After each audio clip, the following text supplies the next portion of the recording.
Hi, I'm Eric Tavernier, Editor-in-Chief at Engineer.net, and joining me here today is Dr. Steve Keen, author of Debunking Economics, the Naked Emperor of the Social Sciences, and he also maintains a blog called Steve Keen's Debt Watch that analyzes the global debt bubble at www.debtdeflation.com. Now, Dr. Steve Keen is an associate professor in economics and finance at the University of Western Sydney, and he is one of the few economists that is credited with correctly predicting the 2008 financial crisis. Well, hello, Dr. Keen, and thank you for being with me here today on Engineer.net. Most welcome. Doctor, I recently watched an interview with you and Max Kaiser that really caught my attention. And you had mentioned that deindustrialization was central to a lot of the unemployment in the United States of America, and that what had made America great was the engineer capitalists of the 1950s. And for the benefit of our viewers, can you elaborate on the engineer capitalist? Well, what I see there is that, to me, growth in our economy comes out of what is done both in a combination of science, which actually develops new concepts, and engineers who put those into practice. Mm-hmm. And, I've been one of with most engineers here would be aware of the research that gave us the transistor rather than the valve, of course, many decades ago. And I remember that there was one scientific paper that established that there was a minimum size to which the transistor could be made while still working as an RF receiver. And then you get an engineer came out something that's 1/4 the size.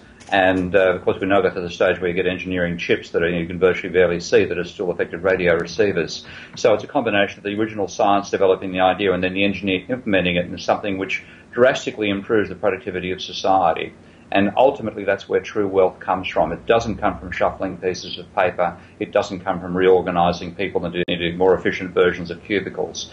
But that type of orientation is something which I think came out of the whole period after the Second World War, when we'd actually been through a very similar bubble to what we're going through now in the 1920s. It crashed in catastrophic circumstances that led to appalling changes in human society that gave rise to fascism and everything else. But what happened in the revulsion to that was we turned away from the financial engineers, the speculators, the spivs who dominated the end of the 1920s, and went back to saying we hand over the way we evolve our society to people who actually build things. There's a real focus on engineering and construction in the attitude of Europe, particularly American firms in the 1950s, and they tended to be run by people who were engineers who came up with a brilliant idea, encapsulated that in a piece of technology, and then built the factories that produced that technology and gave you your industrial strength. Of course, at the same time, we had the economic system built up after the 1950s, and here Americans play a major role too. They undermined some very good ideas that Keynes put forward to stop the tendencies that led to the 1920s recurring.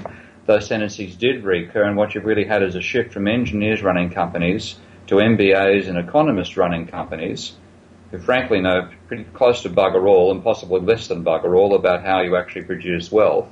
And in that whole process of deindustrialized society, by the focus on what they call comparative advantage, which is a nonsense theory of international trade, and we've had a decline in that industrial base of America and a decline in the focus in engineering.